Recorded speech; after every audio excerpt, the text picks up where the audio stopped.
Let's improve English. तुम मेरी बातों को घुमा रहे हो, यानी कि तुम मेरी बातों का गलत मतलब निकाल रहे हो। इसे इंग्लिश में कैसे कह सकते हैं?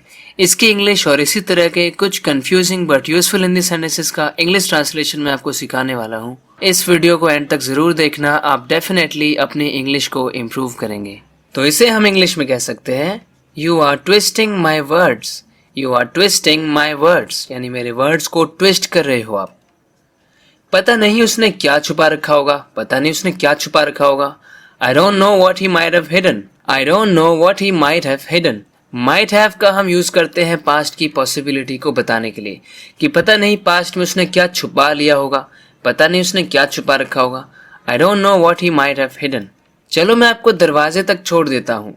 जब ऐसे हम कहते हैं, इंग्लिश में कह सकते हैं, let me walk you to the door. Let me walk you to the door. Usually walk के साथ कोई ऑब्जेक्ट नहीं आता है, लेकिन वॉक को हम ऑब्जेक्ट दे भी सकते हैं। टू वॉक समवन, इसका मतलब किसी के साथ कहीं पर चल के जाना। Let me walk you to the door. और जब हम किसी को इस तरीके से कुछ ऑफर करते हैं, जैसे हम यहाँ पे ऑफर कर रहे हैं कि मैं आपके साथ चलता हूँ दरवाजे तक, हम लेट का यूज करते हैं। Let me walk you to the door. जैसे इसमें देखिए, लेट मी हेल्प यू, मैं आपकी हेल्प कर देता हूँ। Let me carry your bag, मैं आपका बैग कैरी कर लेता हूँ, मैं आपका बैग उठा लेता हूँ। वैसे लेट का मतलब किसी को कुछ करने देना होता है, किसी को अलाउ करना होता है, लेकिन यहाँ पर लेट का वो मतलब नहीं है। जब हम किसी को कुछ ऑफर कर रहे होते हैं, हेल्प ऑफर कर रहे होते हैं, तब हम लेट का यूज करते हैं। तुझे ये खबर नहीं है कि तू किससे उलझ रहा है, तू किससे पंगा ले रहा है। You have no idea who you are messing with. You have no idea who you are messing with. Actually, अगर हम ग्रामर के हिसाब से चले तो यहाँ पर whom होना चाहिए। You have no idea whom you are messing with. क्योंकि whom एक ऑब्जेक्टिव प्रोनाउन होता है और यहाँ पर whom एक ऑब्जेक्ट का काम कर रहा है। इस सेंटेंस का सब्जेक्ट तो you है। You have no idea whom you are messing with. आप मैस कर रहे हो किससे? whom से। तो यहाँ पे ऑब्जेक्टिव केस यानी कि whom आना चाहिए। जबकि स्पोकन इंग्लिश में ये एक्सेप्टेबल है, इन स्पीच आप यूज कर सकते हैं हु का। हुम कहने की आपको जरूरत नहीं है। You have no idea who you are messing with. तुम्हें इसकी कीमत चुकानी पड़ेगी, तुम्हें चुकानी पड़ेगी इसकी कीमत। You will have to pay for this. You will have to pay for this. ये कपड़े तुम पर अच्छे लग रहे हैं। इंग्लिश में कह सकते हैं, these clothes look good on you. These clothes look good on you.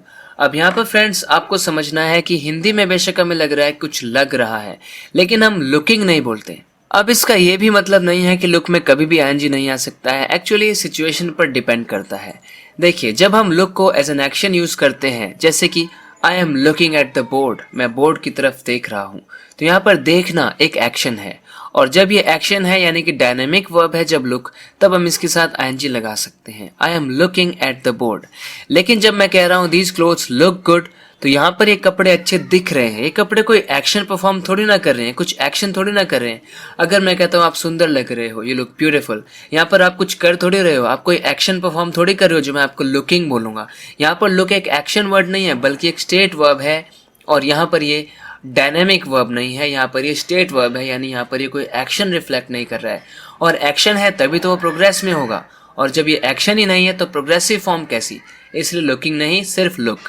These clothes look good on you, ना कि are looking good on you. लेकिन फिर भी मैं आपको बता दूं कि ये कॉमन है स्पीकिंग में। अगर आप बोल भी देते हैं looking, it's not a big deal. तुम्हें पता भी नहीं चलेगा और मैं वापस आ जाऊंगा। कभी कभी हम कहते हैं ना, चिंता मत करो, तुम्हें तो पता भी नहीं चलेगा। I'll come back before you know it. I'll come back before you know it. यानी कि तुम्हें पता भी नहीं चलेगा, इससे पहले तुम्हें पता चले मैं वापस आ जाऊंगा। तुम्हें पता भी नहीं चलेगा और ये हो जाएगा। जैसे कि कोई बात नहीं, आपको इंजेक्शन लग जाएगा, पता भी नहीं चलेगा। You'll get the injection before you know it. You'll get the injection before you know it. It will happen before you know it. So don't worry. इज्जत से बाहर चले जाओ। जैसे कोई जाना नहीं चाह रहा है और मैं कह रहा हूँ इज्जत से बाहर चले जाओ, नहीं तो फिर मैं बदतमीजी पर उतर आऊंगा। इज्जत से बाहर चले जाओ। इंग्लिश में कह सकते हैं, walk out respectfully. Walk out respectfully, gracefully. यही तो तुम गलत हो, यहीं पर तो तुम गलत हो। किसी ने कुछ बोला कि ऐसी बात है, और हम जब कह रहे हैं हाँ बिल्कुल यहीं पर तो तुम गलत हो, that's where you are wrong. That's where you are wrong. अपने आप को शर्मिंदा मत करो। अपने आप को शर्मिंदा मत करो, मान लो मेरी बात। Don't embarrass yourself, don't embarrass yourself. उसके साथ भेदभाव मत करो, उसके साथ भेदभाव मत करो। भेदभाव करने को इंग्लिश में डिस्क्रिमिनेट करना कहते हैं। Don't discriminate against him, don't discriminate against him. Signal चला गया, जब हम फोन पे बात कर रहे होते हैं तो सिग्नल चला जाता है, तो उस वे में जब हम कह रहे हैं सिग्नल चला गया था, इंग्लिश में कह सकते हैं the signal got lost, the signal got lost. तो आशा करता हूँ कि आपने कुछ ना कुछ इस वीडियो से ज़रूर सीखा होगा। इसी तरह से अपने इंग्लिश को इम्प्रूव करते रहने के लिए इस चैनल को सब्सक्राइब ज़रूर करना अगर आपने अभी तक नहीं किया है तो। सो फ्रेंड्स, बात करते हैं नेक्स्ट वीडियो लेसन में। Till then take care and bye bye.